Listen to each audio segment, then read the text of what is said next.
وجودی ما که با خاک خود بخت چرا خوبی و زیشتی با هم آمیخت اما بدبختیه که بر سر ماست زیخایش های شومی مادر ماست زی بحری چیست این قهر و ملامت؟ مادر قابل مشل داور به ما به وقت و ساعت بفهمیدش که اینجا قابل ما حابیل خدایا از چی هست این شور و غمها؟ به حکم آفریدگار دو عالم این ساعت شفشفیدو ما بهام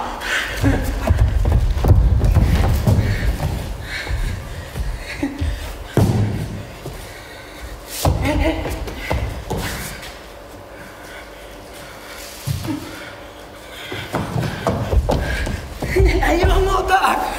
از امری دل هستم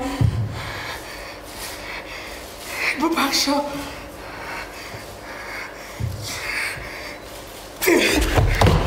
خیلی درد گویم در عذابم خدایا در همه جا هستی حاضر چی شد بر قابلی ما گل آخر بود عاشق دلش را کس ربوده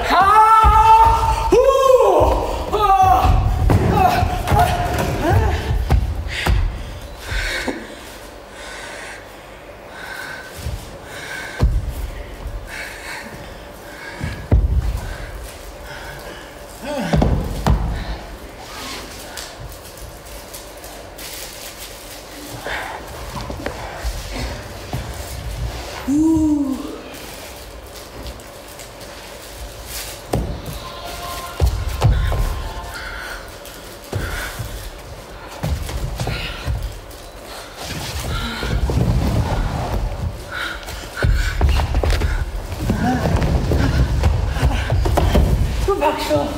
مادر از امری دل هستم با من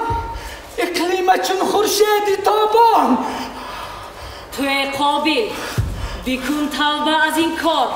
نیابی بخت با اقلیم از زینهار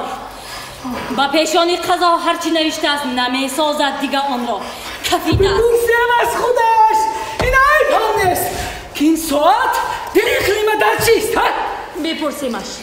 البته بپرسیم با گفت قبلگاه اقلیم از ما مرا دوست می‌دارد بدهتم بس کنید این شروع غرقا وگرنه هر دو را میرانم از اینجا